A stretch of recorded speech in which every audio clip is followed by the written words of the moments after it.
Hi. Buenas. Aló. Okay. We're just gonna pretend like this is our first attempt, which it isn't, but we're just gonna pretend it's our first attempt. Yeah. Let's just go along with it. So I'm Gabby. I'm Anna. And we are two 17-year-old girls who think they know everything. So we decided to start a podcast talking about things we think we know something about. Which we probably don't. But anyway. And are probably on some kind of liberal agenda. But, you know, it's something to fill our time with and perhaps our college application, but whatever. I mean, maybe. Okay, well, anyway. I mean, we're kind of inappropriate, so I don't think that's going to work out. Maybe we shouldn't do this at all. No, but we already started. It's fun. So, I think we should talk. Oh, should we do that thing como que minutia? Como que what? Minutia? Like, what did you eat today? I just ate a cookie my sister baked. They were very crispy. They were very crispy. I like them. Nah. Oh, okay. Definitely appreciated them. Okay, well, anyway. So yeah, our first topic. Oh, so boring. We should never do minutia again. Okay, so we're never doing that again. However the fuck you say that. Did you just say fuck? Yeah. Mr. McGrath, I'm so sorry. Okay, but anyway, so our first topic is virginity. Okay. Woo! Anna, what's virginity to you? I mean, okay, so some people... Given the fact that you're a whore, what is virginity to you? Inappropriate. I think... Turn off your phone, we're in sex. No, it's my best friend. Oh my god. This is so disrespectful. I'm sorry. Anyway, so... virginity to me is much more than just, like, penetration. Like, I really do think it goes beyond... It's much more... It's like... I think it's psychological. It's definitely psychological. It's definitely psychological. I don't feel like it's just the act of, you know, a penis and a vagina kind of thing. Mm-hmm. I feel like it's also just you finding yourself in that position with someone else, whether you were, like... when you being vulnerable. Mm-hmm. So I feel like that's where you cross the line. I think, yeah, of course, there's, like, official, like, you officially lose your virginity, because that's, like, a thing. But I feel like once you start being vulnerable in front of, like, one person or multiple people, then I think you're already crossing that line. I guess. That's why virginity is so, like, blurry to me, because when I was younger than I am now,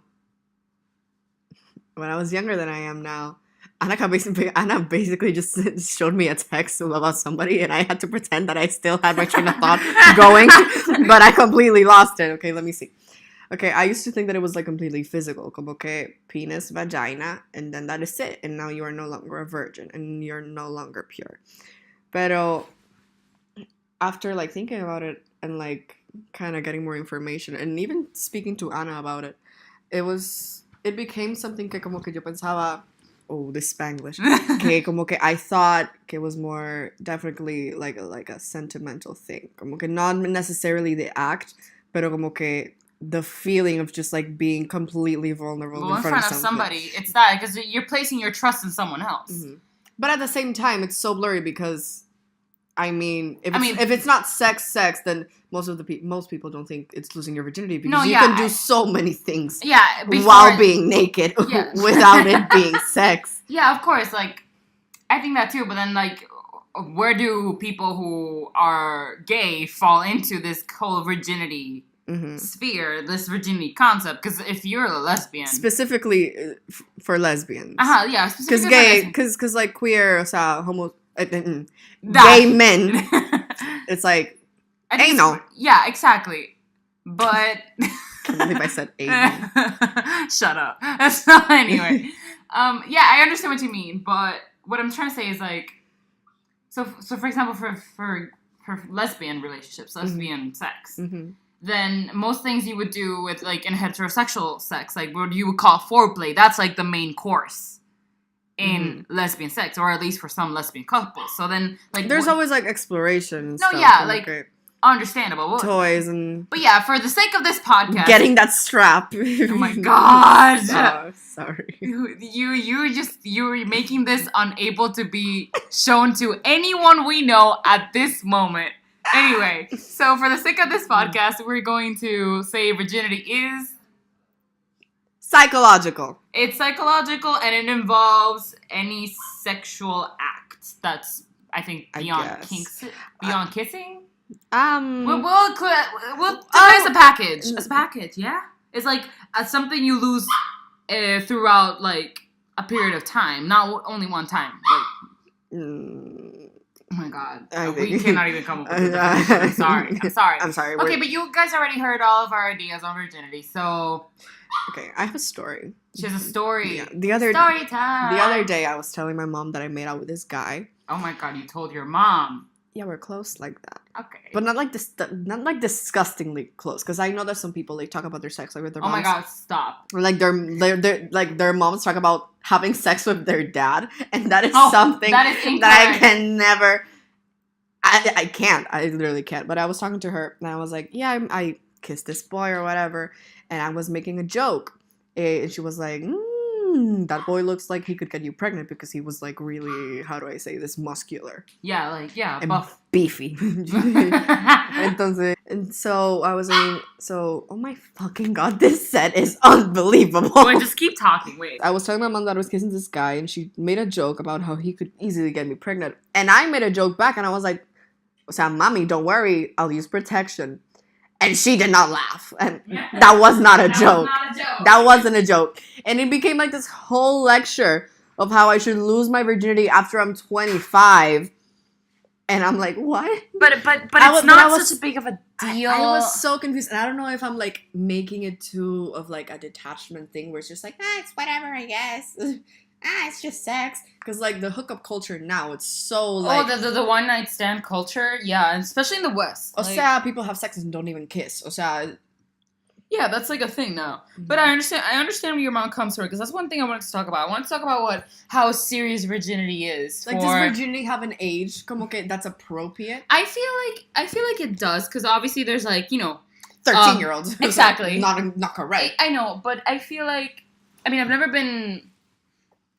never approved of that, like, setting specific ages for certain things because people mature at very different paces. And there's some people that you'll meet and they're 13 and they're super mature. And there's people you'll meet at 20 and they'll freaking out like they're 7.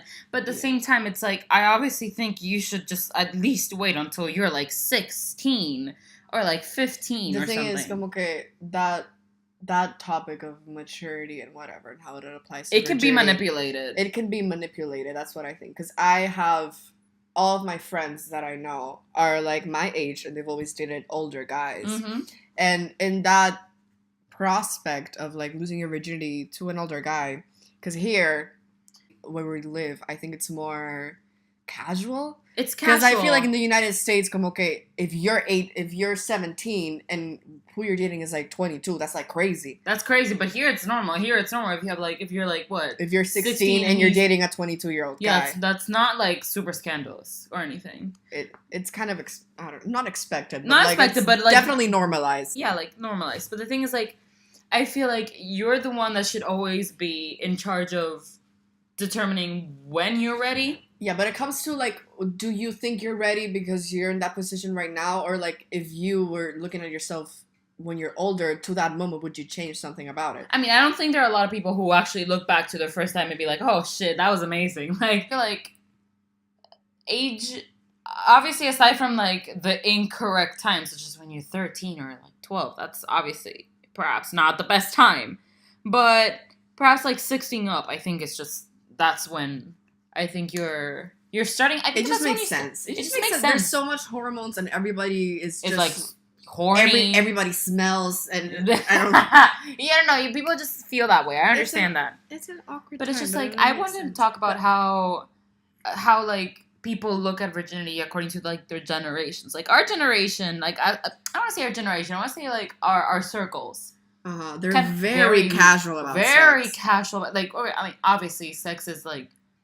Kind of like a topic in our conversations all the time. So it's not like... But I think that casuality, is that how you say that? Casuality. I don't...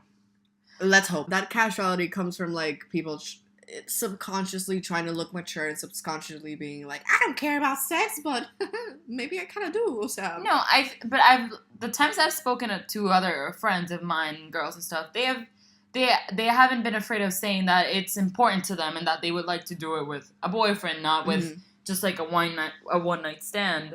Like I've heard that before, and women particularly aren't afraid of saying that. It's more boys that I hear them be like, oh my god, when are you gonna, stick it in? And you hear that a lot. Like no kind of stopping for that, stopping to think and stuff like that. It's weird. It's just weird seeing that difference between girls and boys when it comes to, I guess, when it's right, because inner circles is pretty casual. But I mean, I know of girls who lost it when they were 15. I know of girls who lost it when they're like, 22? Mm-hmm. So it's kind of like, it's not weird to hear of a girl who lost it at 15 as it's not weird to know about someone who lost it like earlier on. Like later on, I mean. Mm-hmm.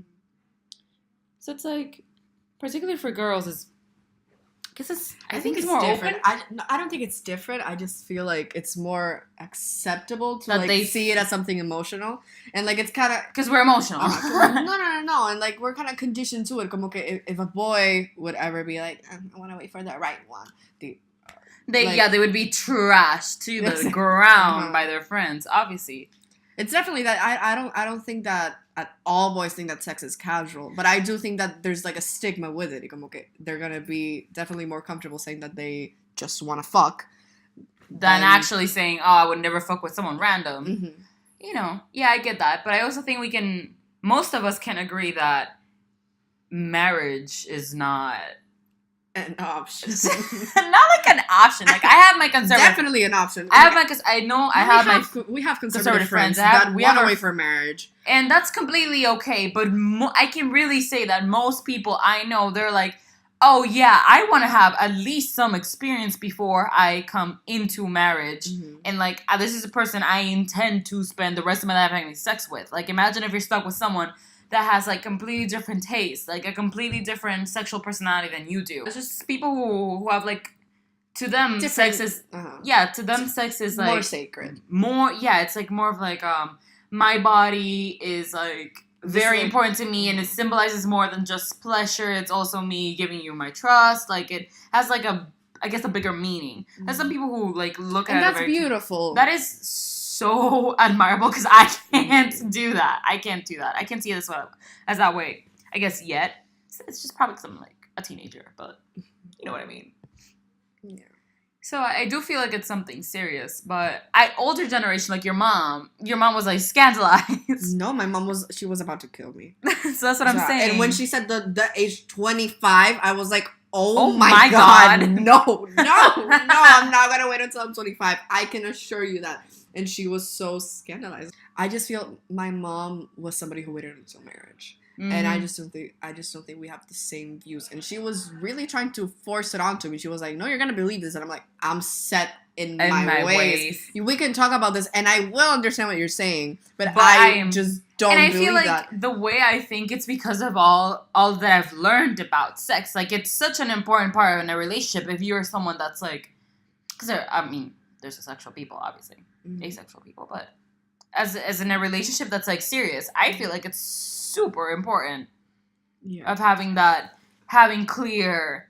But like, I also don't want to like trust 100% that that's what I think because I'm then so maybe in young, the future, and my mind, also my mentality, it's so flexible to like certain situations. If I was in a relationship right now with somebody, I really don't think that I could lose my virginity right now.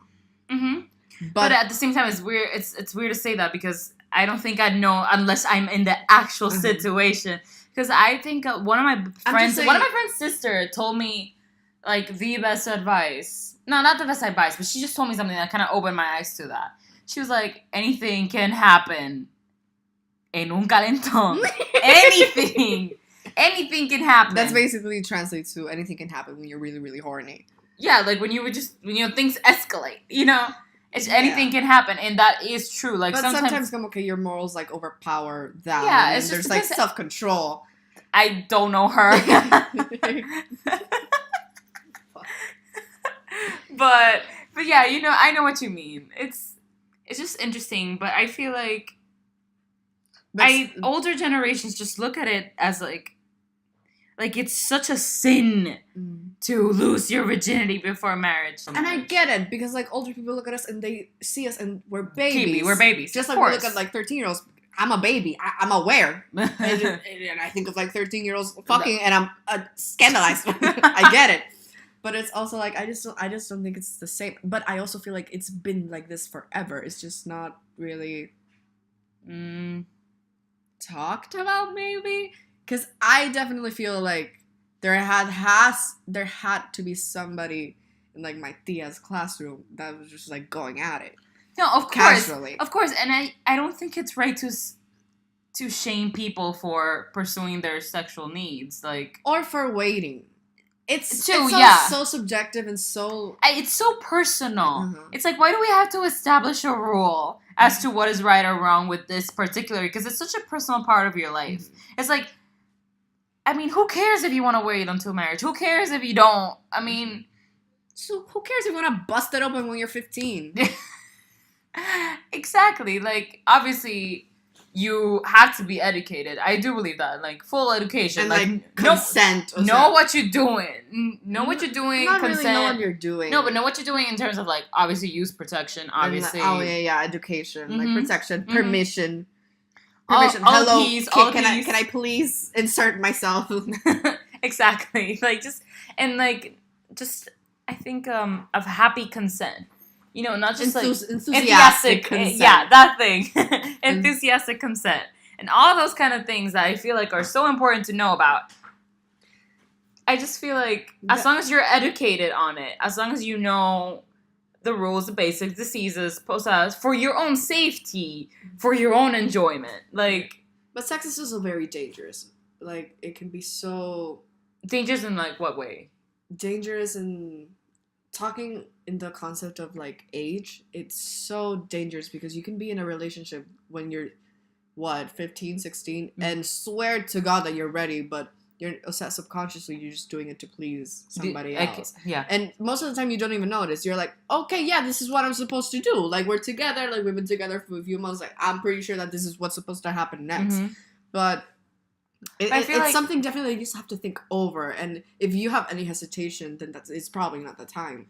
That's true. And also I feel like that comes in with the fact that you have to be educated on it. Like, some people, if you're never told that you do not have to do anything of that kind to please your partner, if you're never told that that's okay to not wanting to do it, then you're not going to magically know. It's already imposed on you that you should, you know, kind of like what you were saying just now, you're in a relationship with someone, you kind of like, okay, this is the next step. Well, if someone tells you that that doesn't necessarily have to be the next step, that's what you're going to do. So I kind of the one thing I, like, encourage the most is open talk, particularly why we talk so much about sex in our table, is because it's like, sometimes I hear my friends say some things and I'm like, that, you know, that's going to be a problem in the future. And it's just encouraging that kind of, like, open space of people, like, asking questions and just saying what they think. So, I mean, they're not necessarily, like, raunchy questions, like, do you know what I mean? Yeah, I know what you mean, but it's just, like, not necessarily, like, how do I suck a dick? Like, that's not it.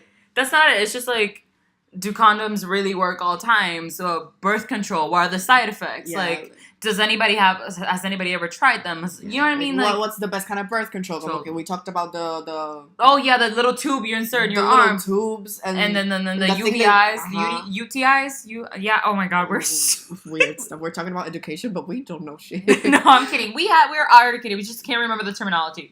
Anyway, so yeah, that's exactly what I'm saying. As long as you are in an environment where you feel comfortable to share. My God. And fake. And no, Doña Iris. We're sorry. I think we're just gonna cut that one out. And so here's us continuing the podcast because someone came in. Yeah, cut right here. So we cut it right. Anyway, so we're gonna take a little break and to say our sponsors. So today, guys, we're sponsored by SeatGeek. Use code We Know Everything. Also, use code Please Pay for My Tuition. Okay. For 20% off. SeatGeek. Live is an event. We have the ticket. You actually know the slogan. Yes, we're sponsored. What do you mean? We're not sponsored. No, we're not sponsored. But anyway, we were talking about virginity. So yeah, I feel like you determine whether it's a big deal for you or not. And you shouldn't be shamed for it. I mean, personally for me, it's like, just do what you want. You know what I think? I think right after you get your first kiss, that's such like a pivotal moment. And I feel like after you get your first kiss, you just do everything else. You just like... At the same time. Like... You just deep dive. Really? I really hope my mom doesn't listen to me. Well, anyway, we just keep this one for ourselves. What do you think? I think so. But... We'll just cut stuff out. Anyway. Yeah. Yeah. But that's what I think. Okay, when you take that first step into like, oh, well, that felt nice. Oh, she touched me there, and I want that to happen again. Yeah, it's just like a deep dive into it's experimentation. Everything else. Experimentation, and I think that's important too. I just feel like people should be respectful of others' opinions. I hate oh my god, I think the thing I hate the most about like the whole virginity thing is like shaming girls particularly for losing their virginity, and then guys are like, oh my god, you throw a party, and then girls are like beat down to the ground for it, and I'm like, oh my god. I'm 100% sure that if I was a guy, that lecture that my mom gave me wouldn't be the same. Wouldn't have been the same whatsoever. But like, it would. I kind of get it, because the thing is, it's so fucked up, but it's so true. When guys get girls pregnant, it's usually not on them, the responsibility, and the gossip and the reputation. You know, it all kind of falls. Yeah, and to be honest with you, when it comes to girls, I found myself thinking these things too when I hear people say like, oh, this person just lost their virginity last weekend, and I personally, I have to say that you have to like stop yourself in your mind. It's like instinct. Somebody tells me that somebody has sex with somebody, and I'm like, ooh, and then I completely need to shut it down, because I'm like, no, I can't think that way. No, and I can't. But no, I find myself thinking, give into it. Do you know? I find myself thinking like, oh my god, is she stupid for losing? I become kind of like what we have just been criticizing, and it's something I have to like consciously stop myself from thinking. No, it's fine if she does that, because it's on her whether to decide whether she's ready or not, and then. She could be like, it could be you. And this is none of my business. Exactly. I think that's it. It's just none of our business. And it could be you. And I know you super well, but at the end of the day, it's on you whether to know if you're ready or not. Even I could have a different opinion. I could be like, Gabby, you're not ready whatsoever. But then, I mean, like, at the end of the day, yeah, I'm one of your closest friends, but then who am I to tell you that you're not ready for something that's like, that I'm not even going to be part of? You know, because that's your life. And that's part of your, and that's, it's so personal. So yeah. I think we need to wrap up. But I think this was a good pilot. I really think we're gonna get renewed. She's freaking crazy. I'm so sorry. You should be sorry. Yeah. But this was fun. This was really, really fun. And should do it again. Would recommend. No, I wouldn't recommend it for everybody. Not everybody likes to talk about this kind of topics. Maybe we shouldn't post this at all, because if my mom finds this, I'm gonna be deceased. She doesn't know English. And there we go! Found the loophole. Thank you guys so much for listening to We Think We Know Everything. I'm Gabby. I'm Anna. Bye! Merry Christmas. My name's Jeff. Her name is not Jeff.